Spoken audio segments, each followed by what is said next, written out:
अस्सलाम वालेकुम नाज़रीन, प्रोग्राम टैक्स प्रोग्राम के साथ मैं हफ्ज़ल अयूबी। नाज़रीन, एफबीआर ने ऑडिट पॉलिसी 2019 लॉन्च कर दी है। यह ऑडिट पॉलिसी में क्या होगा, क्या तफसीलात हैं, कौन कौन से टैक्स पेयर इसके दायरे कार में आएंगे। नाज़रीन, इससे पहले कि हम अपनी गुफ्तगू का आगाज़ करें, माहिरीन इस हवाले से क्या कहते हैं, उनकी राय जानते हैं। बिस्मिल्लाहिर्रहमानिर्रहीम। पाकिस्तान का जो टैक्सेशन सिस्टम है वो जो ऑपरेट किया जाता है उसमें वो सेल्फ असेसमेंट स्कीम जो है उसके तहत ऑपरेट किया जाता है, और जितने भी गोशवारा जाते हैं जो टैक्स रिटर्न है वो उसके लिहाज से सारी फाइल होती हैं। अब जो हम बात करेंगे आज वो हमारा टॉपिक है ऑडिट पॉलिसी टैक्स ईयर 2019, जो कि टैक्स ईयर 2018 के लिए वैलिड है। और उसके लिए एफबीआर ने ऑडिट पॉलिसी को लॉन्च कर दी है कि जिन लोगों ने अपने गोशवारा जात जो टैक्स रिटर्न है 2018 में फ़ाइल की हैं 2000, तो उनके लिए 2019 की ऑडिट पॉलिसी एफबीआर ने लॉन्च कर दी है कि वो किन लोगों को और किस तरह से ऑडिट उनका करेगा और कौन लोग उन ऑडिट के लिस्ट में शामिल होंगे और कौन लोग नहीं होंगे। तो इसमें तो मैं यही कहना चाहूँगा कि एक तो ऑडिट पॉलिसी जो लास्ट ईयर पास्ट में जो पॉलिसीज़ रही हैं उसमें उन्होंने रैंडम और पैरामेट्रिक बेसिस पे ऑडिट को सिलेक्ट करते थे, और वो 214C सेक्शन के तहत वो सिलेक्ट करके और फिर वो सब लोगों को स्क्रूटनी करके उनको ऑडिट करते थे। अब उन्होंने एक सॉफ्टवेयर को डिज़ाइन किया एफबीआर ने जो कि RAMS के नाम से है, risk base audit management system. एक सॉफ्टवेयर उन्होंने बनाया है जिसके ज़रिए उसकी हाई पोटेंशियल कैपेसिटी है कि जो बहुत ही रिस्क बेस मैनेजमेंट में केस आएंगे उनको वो ऑडिट में लेकर आएंगे, अदरवाइज सारे केस उसमें से एक्सक्लूड हो जाएंगे। इसके अंदर जो केसेस आ जाते हैं वो हमारे इंडिविजुअल केसेस हैं, कंपनीज़ के केसेस हैं, और दूसरे केसेस हैं एग्रीकल्चर वगैरह के। इसमें इन्होंने जो इस बार एक्सक्लूजन दी है, जो छूट दी है, वो उन लोगों के दी है कि जो सैलरीड पर्सन है या जो लोग पेंशन होल्डर हैं, और या वो लोग जो गवर्नमेंट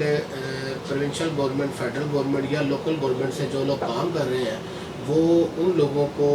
एक्सक्लूजन है कि उन लोगों को ऑडिट में नहीं लाया जाएगा, ना ही उनको ऑडिट किया जाएगा। बल्कि इसके साथ साथ एक और उन्होंने एक्सक्लूजन दी है कि जिन लोगों ने 2018 में जो डिक्लेरेशन एक्ट आया था 18 में, उसके तहत जिन लोगों ने डिक्लेरेशन फ़ाइल की हैं उनको भी एक्सक्लूजन है, उनको छूट है ऑडिट में। या 2019 में एक डिक्लेरेशन और ऑर्डिनेंस बन गया था, वो उन लोगों ने जिन लोगों ने वो डिक्लेरेशन भी 19 में भी फ़ाइल की है उसके तहत वो भी इस ऑडिट पॉलिसी से मुस्तस्ना है, उनको एक्सक्लूजन है।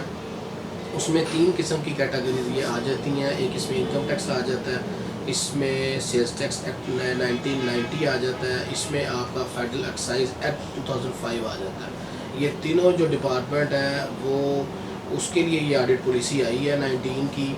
जिसमें ये तीनों शामिल हैं। और एफबीआर ने इस पॉलिसी के तहत तमाम लोगों का ऑडिट करना है, और ऑडिट करके उसमें से स्क्रूटनी करनी है कि जिन लोगों की टैक्स रिटर्न फाइल है और उनमें कोई मिस्टेक्स हैं या उसमें कोई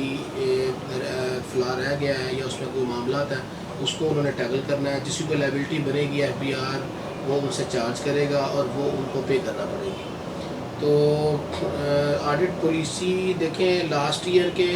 ईयर तो था रैंडम बैलेटिंग के, बैलेटिंग के ज़रिए वो खुद ही सिलेक्ट कर लेते थे एफबीआर, और उसके ज़रिए वो सारा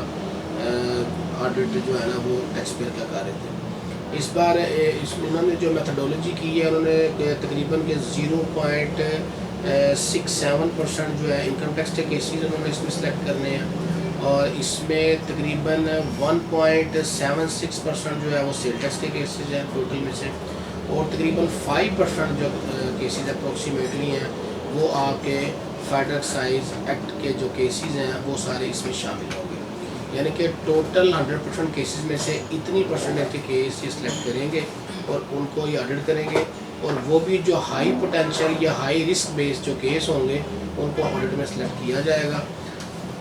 दूसरे जो आम नॉर्मल केसेस हैं, सैलरीड केसेस हैं, लोकल गवर्नमेंट के केसेस हैं, पंजाब गवर्नमेंट के केसेस हैं, फेडरल गवर्नमेंट के हैं, या इस तरह के जो केसेस हैं उनको पेंशनर जो हैं वो बिल्कुल ऑडिट से मुस्तस्ना है, वो इन ऑडिट की یہ پالیسی کے اندر نہیں آئیں گے، نہ ہی ان کو آڈٹ کیا جائے گا۔ باقی یہ ہے کہ آڈٹ کی معاملات ٹھیک ہیں، اس سے بالکل آپ کی کیپیسٹی کا پتہ چلتا ہے کہ جی ٹیکس پیئر نے جو ریٹرن فائل کی ہے ادھر وہ ٹھیک کی ہے یا نہیں کی ہے، یا اس میں کوئی ٹیکس کا بقایا واجب الادا کوئی رہ گیا ہے، یا اس میں کوئی پیمنٹ سے بقایا جاتا ہے۔ تو میں سمجھتا ہوں کہ اس پالیسی کو مزید بہتر کرنے کی ضرورت ہے کہ جیسے یہ بیلٹنگ پہلے نا رینڈم کرتے تھے، وہ تو بالکل ہی بیکار سی بیلٹنگ تھی، وہ ہائی کورٹ میں چیلنج بھی ہو گئی، اس میں کافی کیسز بھی آ گئے، اور وہ آڈٹ بھی لوگوں کا کچھ کا ہوا کچھ کا نہیں ہوا، کچھ کا پینڈنگ میں پڑا رہا، اور بڑے مسئلے بن گئے اس میں۔ اب انہوں نے جو سافٹ ویئر بنایا ہے RAMS کے نام سے، رسک بیس آڈٹ مینجمنٹ سسٹم، جو یہ بنا دیا، اس کے تحت یہ آڈٹ کرنا چاہ رہے ہیں، پالیسی بھی انہوں نے دے دی ہے۔ تو اس میں یہ اس طرح کے معاملات کریں، اس طرح کی یہ کوئی ایسی لمیٹیشن بھی لگائیں تاکہ جو آڈٹ کے لیے کیسز سلیکٹ ہوں ان کے لیے ایک علیحدہ بینچ بنا دیا جائے، علیحدہ کوئی ایسے فلور پہ FBR میں کوئی علیحدہ رومز بنا دیا جائے کہ آڈیٹر وغیرہ ہوں کہ جہاں پہ ٹیکس پیئر جائے اپنا آڈٹ کروائے، اپنا ڈاکومنٹیشن دے، اور جو بھی اس کے بقایا جاتا ہے وہ ادا کرے، اور وہاں سے وہ فری ہو جائے۔ اب FBR میں جب آڈٹ آ جاتا ہے، وہ اتنے چکر لگواتے ہیں ٹیکس پیئر کے کہ آڈٹ کے لیے 25 20 چکر لگواتے ہیں کہ وہ ٹیکس پیئر بھی بزن ہو جاتا ہے۔ اسی وجہ سے جتنے بھی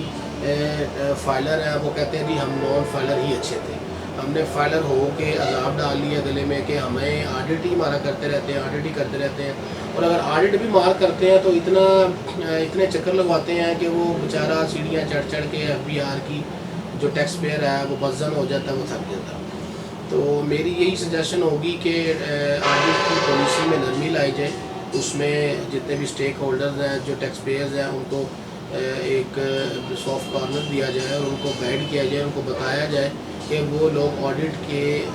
کی سے کیسے بچ سکتے ہیں، اس کی پالیسی کن کن لوگوں پہ یہ عائد ہوتی ہے، کن کن لوگوں پہ نہیں ہوتی ہے۔ وہ اس طرح کا سیمینار کا انعقاد کرے FBR کہ وہ لوگوں کو گائیڈ کرے کہ وہ اپنے آڈٹ کو کس طرح مینٹین کر سکتے ہیں، اپنے ریکارڈ کو کس طرح مینٹین کر سکتے ہیں، اپنے ڈاکومنٹیشن کیسے کر سکتے ہیں۔ تو اس طریقے سے وہ آڈٹ کر کے اپنے جتنے بھی یہ ٹیکس پیئرز ہیں ان سے وہ کلیکشن کر سکتے ہیں۔ اس سے ظاہر ہے جب کلیکشن ہوگی گورنمنٹ کے ریونیو میں اضافہ ہوگا، اور اس سے ہمارا جو ملک کا فنانس بڑھے گا، اور ٹیکسیشن کے معاملات بہتر ہوگا، اور اس سے جو انشاءاللہ تعالیٰ ملک ترقی کی طرف بھی جائے گا، اور جو ٹیکسیز کی کلیکشن ہوگی اس سے جو دوسرے معاملات ہیں وہ بھی ساتھ ساتھ حکومت چلا سکتی ہے۔ تو میری تو یہی سجیشن ہے کہ اس معاملات کو بہتر کرنے کے لیے سافٹ کارنر کی اور نرمی کی ضرورت ہے۔ جی تھینک یو۔